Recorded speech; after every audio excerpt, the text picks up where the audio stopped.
All right. So yep. So we had B Tribe last weekend. The team that won it was basically as the Villain Union.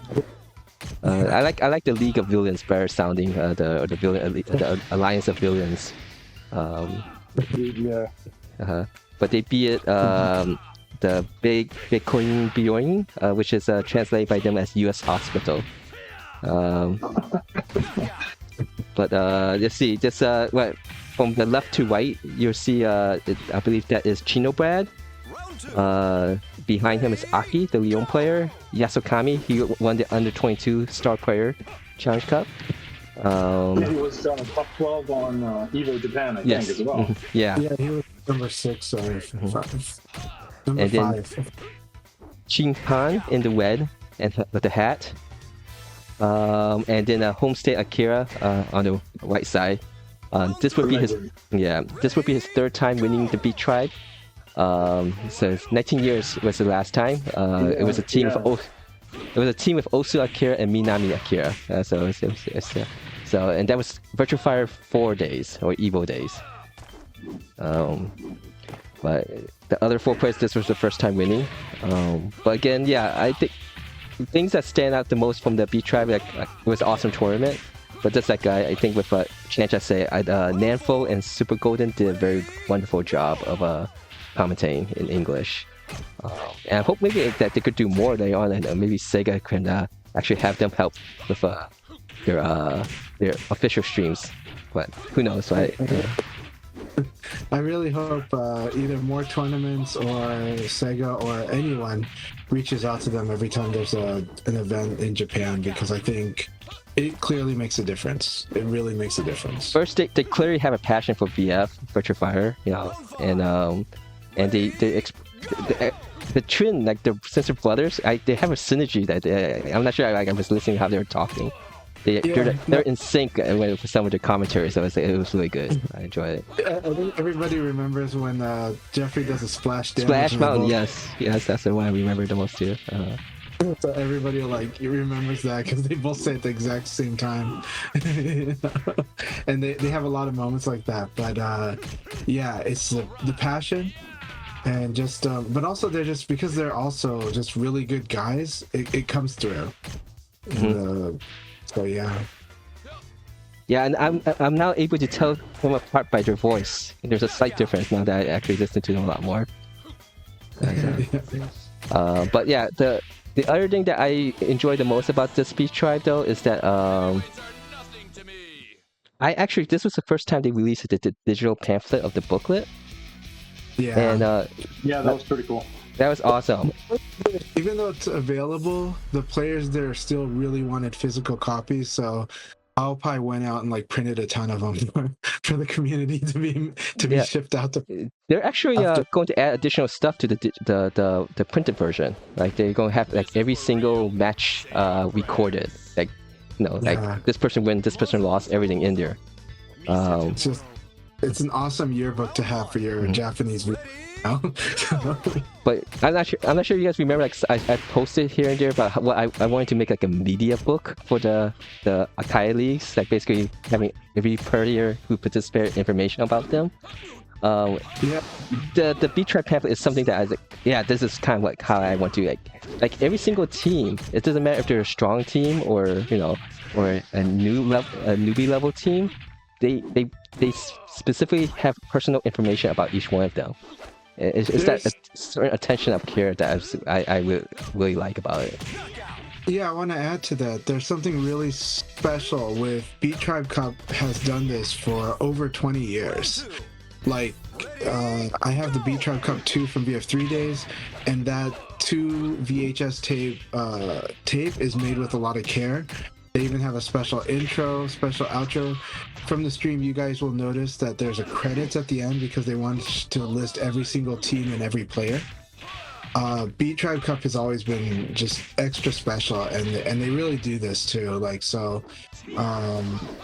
It's a big deal, but it's worthy, and they have a lot of attention to detail. They do keep track of the stats. All of their DVDs, VHS tapes, include kind of brackets, so it's, yeah, it's awesome, and I'm glad that you highlighted how they really go extra. They go plus ultra. You know? Yeah, Excelsior. Yeah, is there anything else that was remarkable that you want to mention about it?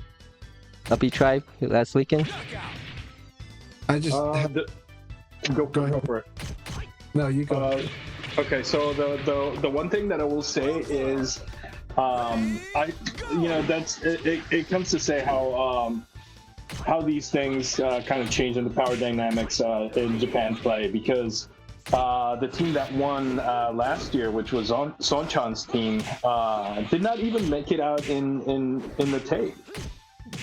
Yeah, they make. I think they lost in the wild cards, or was it in the first round? Yeah. Yeah, that's Somewhere, also yeah. Team Orange Line, Sonchan, Kaibutsu, and Wasakon. it's a strong team, but yeah. So even when you've got Wasakon and Zonchan, yeah, it is. But it's also because it's very do or die, this event, and you know, even Shiopan, right? It was him or one of the top teams for that, just to get into what we call the finals, but the finals is the top 16 teams, right? So Yeah. All right. I do have one negative, and this is not related to Beat Tribe themselves, but I was a little disappointed that SEGA didn't make any like presence or even like retreat or anything of that event. So that's the only one negative I have about that. they could promote, but this event's always been a very community event. And as far as my understanding, it's always been community, and if anything, I think SEGA kind of puts a blind eye on it, almost. I would say, you know, but it's always kind of this real thing. But well, in the past, like they gave like a special title to Yamagishi for his announcement and things. Like maybe it's because it's the Western side SEGA who kind of give kudos to VFDC and have the special title inside the game. No, I was expecting something like that for you said the BFR or Beat Tribe, stuff like that. No, here's what I think it is. So they are still using Final Showdown. So that's what I was thinking. Yeah, definitely have a negative impact on the kind of support that SEGA gives it. Yeah, I was thinking that might be it. Yeah, because in past Beat Tribes, because FS was still alive and being pushed, there was no esports out. I think that's why they would give out, like you said, special titles and everything for the winners and for the runner-ups. But yeah, because there is probably nobody pushing for FS content right now. That's probably what it is. They're playing on a legacy game. That makes more sense now, because I do remember that Aoki tweeted back when the VFR group did the Fusions Cup, which was using the esports version, the console version of the game for their private round tournament. So that does make more sense now. All right, we're actually about two more matches before we begin the next league. We have 8 players right now. Still time for people to join. Passcode 0521. But that would not give us enough time to go over ComboBreaker and kind of look at the players participating. You wanted to start that when we in the next intermission, or should we just continue here and then follow up afterwards? I think it's fair to at least give it some touching into the people that we see going into ComboBreaker. Okay, so ComboBreaker is next weekend. We could start now and then finish it off in the next intermission. May 26th to 28th, and I think there's 66 people registered. They already have brackets. I'm not sure if these brackets are finalized or not, but we could just go through the players and kind of mention their names and stuff. So the first bracket here, I'm not sure you guys could see it. I think you have to make it a full screen. You can see the names. Jacko, Sarah and Jeffrey player, right? He's attending. I think he'll be a strong candidate to do well in this, if this is how the bracket is going to be. I see at least Punk Missile is a Pi player from St. Louis. It'll be good to see how. I think there's at least 3 or 4 St. Louis players going. Mac, I believe, is another Pi player. Limey, this would be interesting to see Limey. He does first place in Texas Showdown, right? Yeah. Yes. So coming back, he was runner up to ComboBreaker last year also. KNR is an Akira player from St. Louis. I think he's like a dark horse. I think he'll do well or might not. But I remember playing. He's pretty strong for what he. You also missed Tenguman playing Limey. I don't think I would leave that bracket as is. Yeah. Because he's matched with Limey on the first match. No, that's Madam Tengu. Tengu Man is in a different bracket. Oh, that's a different player? Yeah, Madam Tengu is a different player. It's not Tenguman. Tenguman is in a different bracket. Yeah. Oh, wow. Okay. Yeah, well, I thought because, he usually changes his name. Yeah. Yeah. Yeah. Yeah, I see. I think Tenguman is in this bracket, in the 4th bracket, which is he's going to play against Overteam Poppy. I think that's a Pi player. There's a lot of Pi players. Yeah. Let's see. I'm not familiar with any other people in this bracket, in the first bracket. But go ahead. I know Joshua's in one of the brackets, but it's using a different name. So. Really? Okay. So Sir Joseph is going to be a magically appear in one of these brackets. So yeah, he'll be a strong contender. So.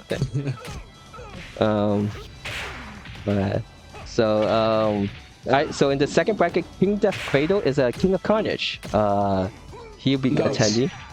But it's kind of how the bracket is made is unfortunate because his next matchup is against Tricky, so so he's Tricky was won the ComboBreaker last year. Yeah, KDC is gonna is fighting to have the chance to fight Tricky, yes. We call him KDC for short, but yeah, it's different from King of Carnage, though. Yeah. Oh, I thought King Death Cradle is King of Carnage, right? Oh, King Death Cradle is a Tekken player from Oregon. He's from my area. King of Carnage is a totally different player. Yeah. He was on in your chat. I thought someone wrote him as KOC, so I said, oh, is that King of Carnage? Okay. Yeah, and then there's KOC. Yeah. Okay. Okay, my bad on that. Okay, we'll begin the league now for 8 players, and we'll continue talking about this afterwards. Okay. All right. Good luck. Thanks for playing SF Punker. Oh, this match is beginning. Oh, after this match, we're getting Condor and iFix Machine. Which we won't be able to view. Yep. So anyone who wants to join, there's still a couple of minutes to join. And I guess we could continue looking back at this matchup. Probably, yeah. So King Death Cradle is somewhat different from KOC. I think I saw someone vote KOC, and so I thought that was King of Carnage. My bad. Okay. It happens a lot, just like the Tengus.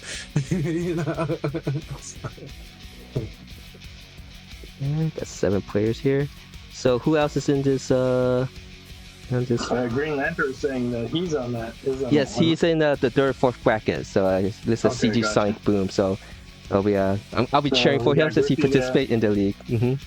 Like Griffey, Devilway, I believe that's Zero-chan Heidi, a freelance a journalist who big fan of fighting vipers. Nice. Portland. She used to be San Francisco, but yeah. Yeah, she's originally from Iowa. Let's see. Let's see. So I think another person I know the name wise is Kobotron. So I think this is going to be Tricky, Goofy Bones, and Kobotron should be. Is welcome to Wreck. Yeah, Wreck. From Houston. Not from Houston, from Texas, yes. I think. Texas, yeah. Okay. The next bracket is Assassin, who was a runner-up in Texas Showdown. It's been going through a lot of the tournaments, and so being a presence. I'm familiar with Cobra Kai Tone. I see his name a lot. Yeah, Punch Brother. Yeah. Oh, okay, okay. What character does he use? Do you guys I'm know? not sure, but he's like, I think he's the guy when it comes to Team Strike First. I see. Okay. Pagnemius is a St. Louis player. Plays John. I haven't played him in a long time, so hopefully I would like to see how much he has improved. He's been going to the weekly Saturdays offline events. So let's see who else is Buckshot, Rising Dragon, Slamtow, Metamat, Unrivaled. That's third place with Vanessa, I believe, in Texas Showdown. Nice. Dandy J. Danny J. Yes, Kage player. I root for him. He was part of the Seabus crew that I played back when I was still in Ohio. And then let's see, Gilkey, nothing but Paul. Yep, Paul is I think is really a strong contender. The only thing is if he matches with Dandy. Dandy has a lot of experience with Akira in the day because of Maddie. So we'll see if how much of that experience will help Dandy. But I still think Paul will take a little bit have the advantage here. And then there's Tenguman in the last bracket here. He won the Frosty Faustings, defeated Limey, who won Frosty Faustings last time. So that'll be good to see these matches between Limey, Tenguman, Assassin, and Tricky, and other players. And Shijosha, whatever name he is on here. Let's see, P Faithful, Flame Falco. Oh, there's Iambic and CG Sonic Boom here. Okay, we'll just finish this off when we get back. All right. Good luck, everyone. Good luck, guys. All right. So we have. So we're in the. Excuse me. Fourth bracket. Tenguman is in there. Won the Frosty Faustings this year. Defeating the previous champion Limey. So there's a little history there that we'll see if that continues with in ComboBreaker. Iambic commentate a lot. I think she plays Aoi, also from the Texas area. She does. She does. Yeah. And then we have our fellow CG Sonic Boom Kung Fu Hustle participating. So I'll cheer for him since he participated in my Sunday League sessions. Hopefully he has a good time. Wonder if he's going to choose a Blaze or Lei Fei. Let's see. If he's still watching, so what is your main character Lei Fei now, or I mean, is it Blaze or Lei Fei, or you use both interchangeably? Sky Tanks, Mid Boss, not familiar. Blaze, a Jackie player. Blaze. Yeah, Jackie player from the KDQ here from Colorado. Okay. Let's see. Alex Go War. Is that Tokyo? Is a Sarah player, right? A Sarah Vanessa player? Which one? Alex Go War? Yeah. Maybe Vanessa? Okay. And then we had the veteran Shag, Gold player from New York coming. Yeah. So, Always nice to play with Shag. Yeah, one of the nicest guys too. Yeah. It's amazing. And then Lemon Lime, not familiar, Dippy Kun, and the Sambwa. And so I think it's still, most people, I think most people would say that it most likely is Tricky is the favorite in the league. In the champion, right? Yeah, previous champion. Yeah, she took it before with Limey at second place. So yeah, definitely both her and Limey have a lot to stand by and just try to defend. Yeah, and there's Tenguman who's putting himself in the picture now. And Tenguman did play last year. Oh yes, he did. Yeah, I remember. Yeah. But he showed like a remarkable presence in Frosty Faustings. So I think he's yeah. Yeah, no, Tenguman's definitely improved a lot since our phase. I remember hanging out with him, and but yeah, no, it was night and day. Now I wonder who he's gonna play, either Go or Oi. Yeah, he's also playing a lot of other characters too, so get the experience. He's been playing Wolf, yeah. So that's definitely gonna help him in the long run with the matchup experience. So yeah, I'm looking forward to hopefully they stream the whole thing. I'm definitely gonna be watching from top to bottom, beginning to end. I wish I was gonna be there, but you know, Yeah, Paul. it's what it is. Paul would be interesting to see how he does in his first major event. I know he participated in a local St. Louis event and won that. So Nice. I'll cheer on the Yeah, fellow I St. think- Louis players. I think there's at least 4 counting. For sure. I think Paul's biggest hurdle is going to be his nervousness or lack thereof. You know, depending on how he feels. I'm certainly going to be rooting for him as well as a sparring partner, and we're both students of Jimmy Claymore. So yeah, Might be also definitely. might also we get the adjustment to offline local play, because I think he hasn't had played that for Yes. quite a while. I think the last time was My- with me when I played like many months ago. My suggestion to him is get there early, get some matches going with everybody. Just play everybody you can. If you can bring a station to get some games in, play tricky. I don't know how many people are going to be willing to play in the day of, but you should be getting used to playing offline. The other thing I heard is that they're going to have in-zone monitors, kind of like what we had at EVO Japan. Okay. Was that So that is definitely not a bad thing. Monitors are solid. They're solid. okay? So it was good experience with that. Okay. Yeah, for sure. As far as hardware, they're going to be set. Round 2. All right. Let's see. 3 more matches go before we do the last league. Passcode 0521. And the last thing I want to cover is basically the team leagues, in which it's a plan for what I will try to incorporate. Let's see if I can get that up. Round 3. All right. Go. So basically, for those that we started the Sunday sessions, basically that I have a very limited amount of time to play, and it was only Sunday.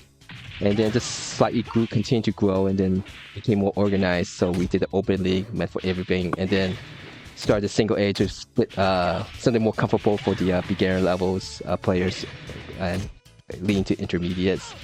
But I think everyone agreed that there's quite a few people, and we want to do something team. It's something that we always say we want to try to do. We see how fun it can be for seeing how the Japan side do their events, and so main thing is trying to basically incorporate the best elements that we see from Japan team-based events. My most inspiration mostly from the BFR team tournaments, and use what we can do with the online that is actually advantageous for us, which is we will not limit to the how much consoles and the venues limitations. There are 2 more battles before we begin the league. Let's see, let me go put it up. Alright, Chancha is going through matches here. Yeah, it's going kind of fast. The other thing that I think is worth mentioning about the team league format is it helps develop camaraderie and in between the team players, so they're going to be able to more accurately kind of sit down with you and be like, hey, this is as far as we're able to run training sessions on days that are not the team battle day.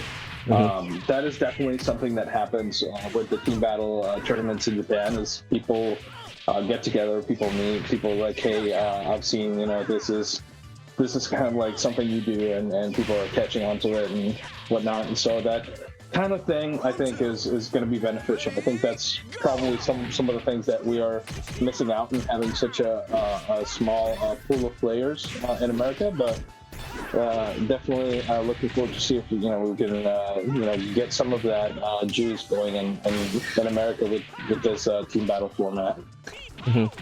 And one thing, how popular this team-based events are. More people from Japan show up for Beat Tribe than the EVO Japan BF, which had a lot of prize money in it. So for some people this might be a funner event, and for some others maybe not. But this again is a trial and error thing to see what might work for us. We have a small consistent group now that plays on a Sunday, and so I thought this might be a good time to try it out. Okay. So this is the idea right now I have. Again, this is basically a work in progress. Basically, me, Chan and Cessna, we're going to try to form something to test it out, and then get everyone's opinion to see what works and what does not. And so that by the time we get something work out well, we could get this up and running by the third quarter of 2023. So that would be March, April, May, June. So for July, we could do something much more formal. But for now, from May till June, is basically trying to work out the way we could get this team format working.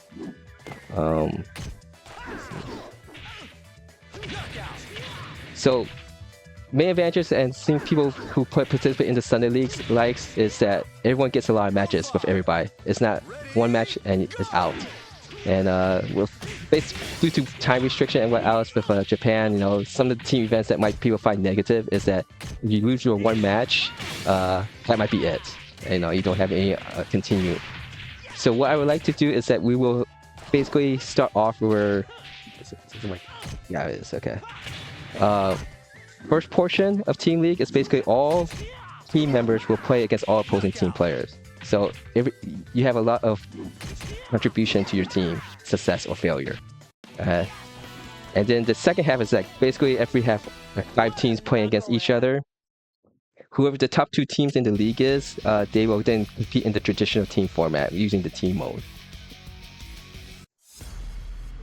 Okay, and we have just one more match left to go. Ace, Silverbolt, I think you need to have...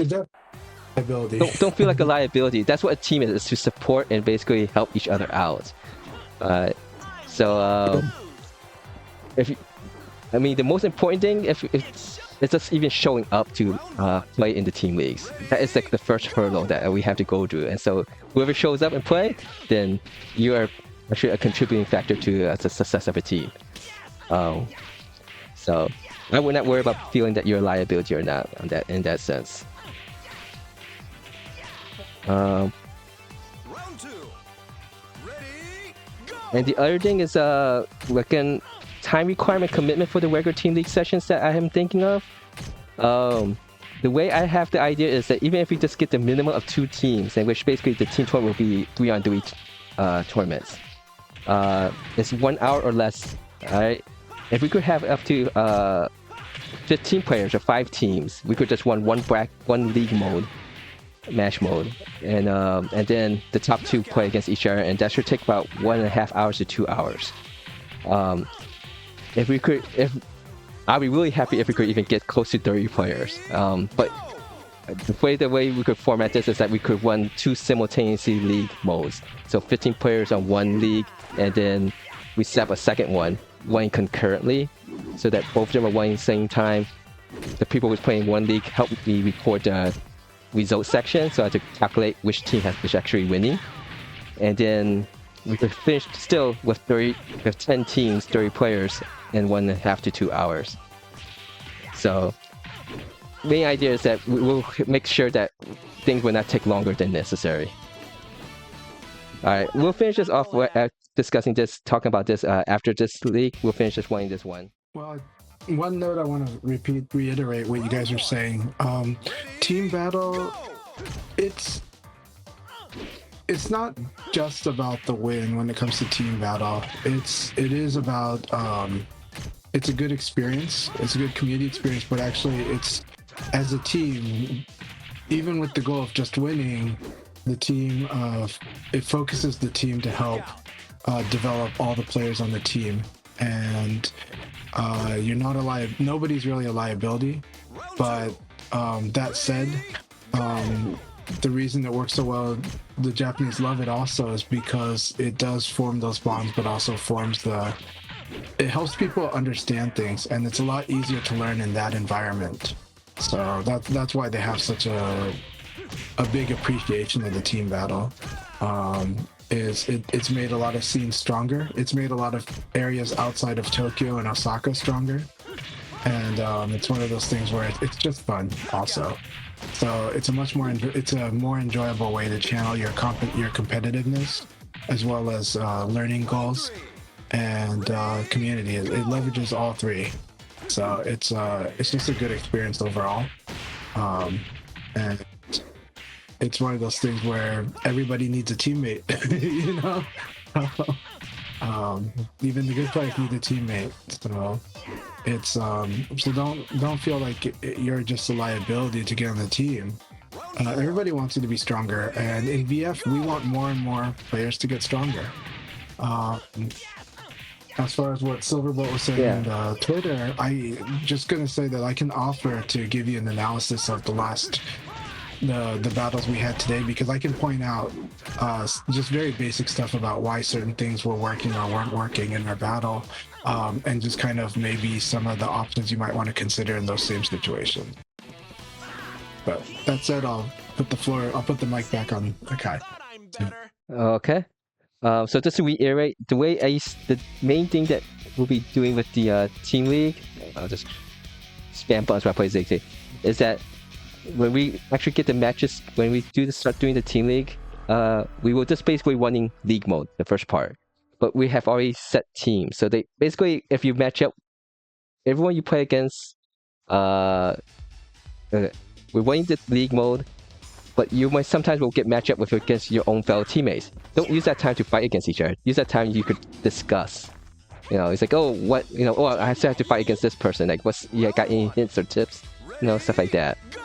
But the idea is that we could make this go efficiently fast, and still give you time in the middle of the league to converse with your teammates, and hopefully that will give more, you know, interaction, and then you can find that you get more. I think it'll be a much more fun experience. But again, we won't know until we try it. And then it's basically after we do the first part, which is everybody gets to play against everybody. We then let the top two teams, or however, do the traditional team battle mode, and which we'll just use the game's interface for that. So this is what you see like in the Beat Tribe with the Tokyo Bay Area Cups and stuff like that. Which is something I still had to kind of mess around with to see how that all works out. Hopefully that makes more sense now. I think there was confusion on how I was wanting to get won it.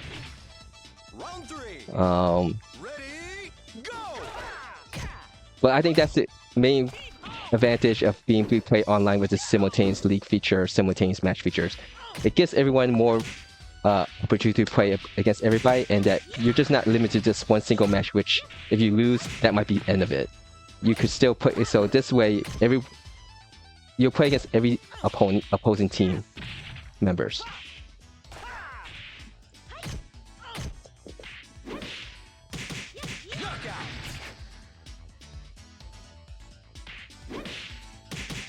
Absolutely. And also not, you know, like, not only a few people, you know, some people have good teaching skills, some people don't, and not all strong players have good teaching skills, and yet for some reason when you do team battles, they figure out how to be better teachers. It's kind of interesting, but I've seen it happen many times.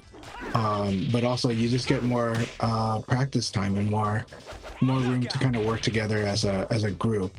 And I would say that the groups are always strong. Some players, like new players like Ice Wizard, I think they got strong because they had regular sparring partners in private, but also they would always go to stuff like the leagues, and they would participate wherever there was a stream. So team battles is another extra way to get in time, but also it's an awesome way to channel the energy for the competitiveness, the skill building, but also just the camaraderie. It's a win-win, but the only challenge is making the time, and it always, teams do require more commitment. You know, that's relationships in general. Yeah. So one thing is, we should talk. There's some suggestions, maybe also like you know, people making team based on, you know, every team should you know, include different levels of players.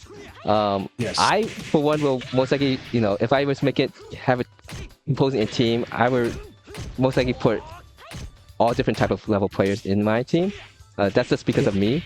But what we want is that the team is made naturally. So whoever's most comfortable with people, you could make. If you want to make a killer team, like villain or team tyrant or something, that's up to you.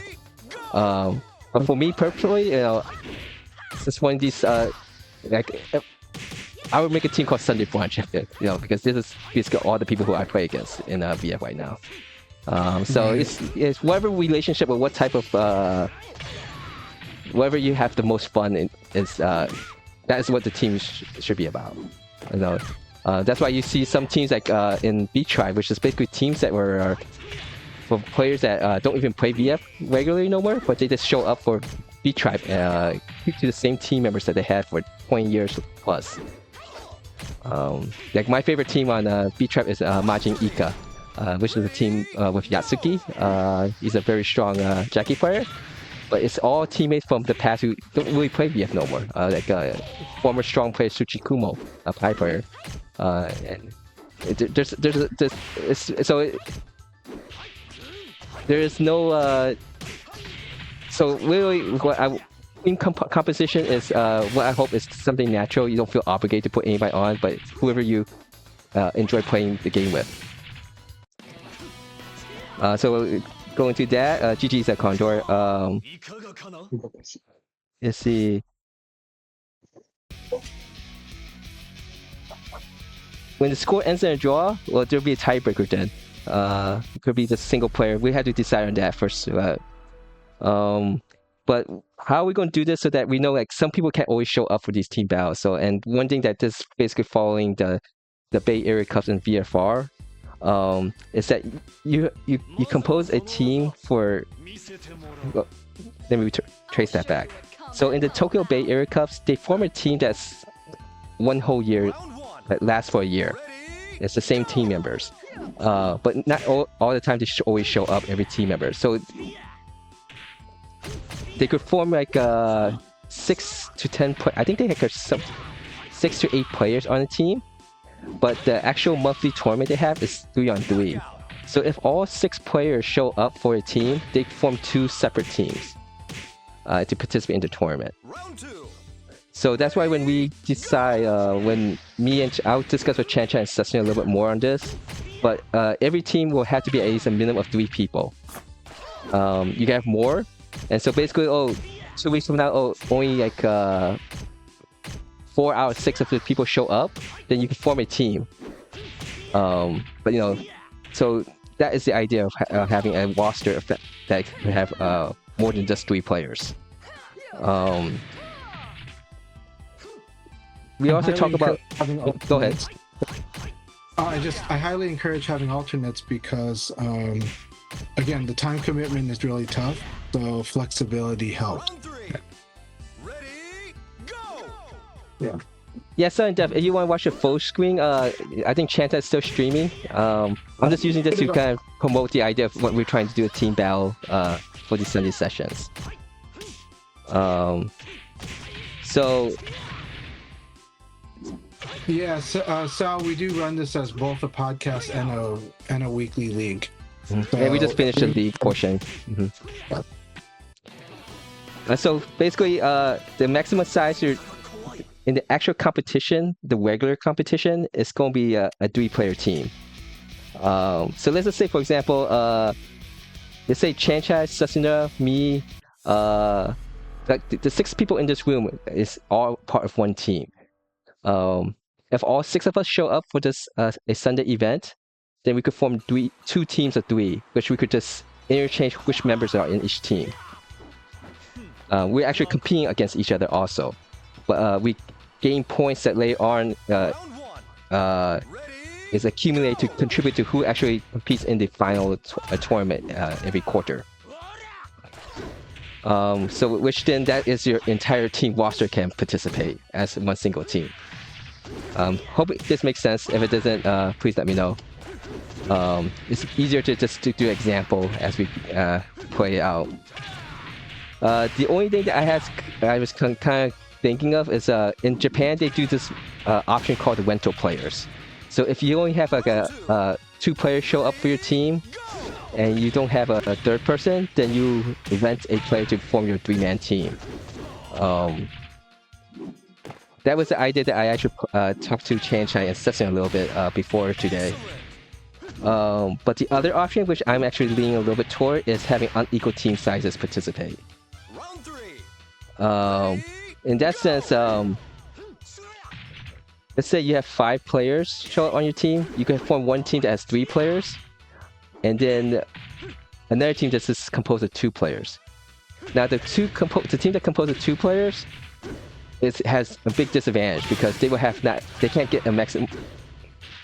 So let's see, if there's 15 players in the league, if you have a 3-player team, you could get a maximum of 36 wins total. If you only have 2 players in your team, you could get a maximum of 26 wins total. So you could see that you have a level cap on that. But that allows at least people who show up to continue playing and get contributing points. This is a topic that we could hammer out on if that is actually good or bad as time goes by. But I think that's basically the gist of it, is that we have a small core group that always show up every day, every Sunday, or almost bi-weekly, show us consistent that we can depend on showing up. And so that's what I'm trying to do right now, is to hammer out the details of this team league event with them. And hopefully we could run it well and people enjoy it.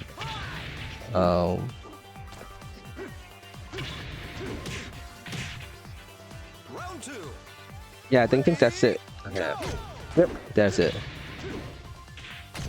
I think that sounds good. And I think it's going to be a lot of fun. I think, but I think, we'll have more discussions about it. But we would like to hear the community's thoughts on this. Does this excite you? Would you guys like to see the team battle, this type of organized team battle? And it should be a lot of fun. And with depending on the method we ultimately go, whether it's the larger teams or the ability to split teams, or even the rental system, you get to let us know which one seems more appealing to you, because you're part of the conversation too. But these are all important considerations because we're not working with the largest pool of players, but we are working with a good sized pool of regular players that we think it's a good time to try this experiment, because in the past people have always really enjoyed the idea of the team battles. And I think for me, I understand those challenges well, but I think it's a really great time to give it a try. And and we could and it would be a lot of fun. I think it's going to be a lot of value added to everyone's Virtua Fighter experience. And if you're asking me about what kind of team I'm going to form, I'm not really planning to personally form a monster team. I would like to definitely have some people, maybe one other monster player, but most likely the rest would be players that are developing their skills that are future monster players. And I think that's a lot of fun for me. So that's what I want to do, is because I want to help more people get stronger. So I'm opening that excuse me. I'm opening the invitation for that and just making my intentions clear. Because I think that's going to be better. That's going to be a good thing to do. All right. So I guess I need to ask Sesnia and Chan-Chai, were you... So, because Open League is basically the main thing that, people participate in the Sunday session. I was thinking of alternate between the single A and the Team League experiment.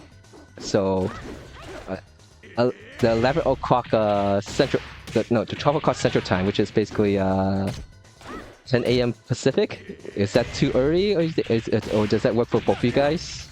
Just to try it out? For me. That works for you, Sesnia? Awesome. Yeah. So it's okay. I don't think there's much choice. I think I want the leagues to still perform as they are. Mm-hmm. So yeah, and I do think it works better for East Coast and for Central. And because the problem is we can't go later, just because we end up running into the other people's events, I think, too, also. I want to please. I think the timing is just about right on those. But I think this will be a lot of fun, and you know, we will adjust as we go. If there's any challenges, we'll work on challenge. Yeah, so I'll continue discussion with Sesson and Chanchai about it, and we'll do go message to people who do participate in the frequently in the leagues first, as you get this experiment running, and then if once things pan out better, we'll get more expand to let other people join in. But I'm hoping to get this hammer out by the end of June, so that we could start this officially in July. All right. This will be my last match. Are you about to end your stream, Chanchai, or? I'm gonna take care of the kids. Okay, yeah, that's very important. Yeah, go take your kid. I think I'll just wait Shijosha since he's streaming. Awesome. Definitely raid Shidosha. I'll raid Shidosha too. Okay. But thanks so much, Akai, for this. I really appreciate it. This was an awesome league. A lot of players really bringing a lot more, and I think I can. I don't know. I might make a video for Silverbolt just to kind of help them kind of see some things. Yeah, my explanation was pretty bad, so I will try to work it out better with the presentation and stuff. But I hope when we get it running on example on next weekend, and have better visual to show how it works, then people will have a better idea how I want this to run. Okay. And we'll adjust as needed when whoever actually participating, you know, what they want to play, how they want to play it. All right. Sounds great. Besides that, I'm just gonna give one quick thing on my stream. Just another player was talking about Aoi. They fought against Kingo and saw that Kingo was playing with like a lot of pressure and a lot of cancels. And that is very much how I encourage people to play Aoi. I want them to understand VF is a game with push and pull. Yes, Aoi has reversals, but a reversal with neutral is just a guess where you're putting yourself into a 1 in 3 gap. Which you can think of that as 33%, if that helps you understand how scary that is. But, and then the yin yang stance covers a lot of things, but it can also be hard countered very badly by throw, which is a high damage. And characters like Leon can do high damage off of the low kick. So Aoi actually has the tool. She doesn't have the tools to be a combo master. She doesn't have the tools to go YOLO.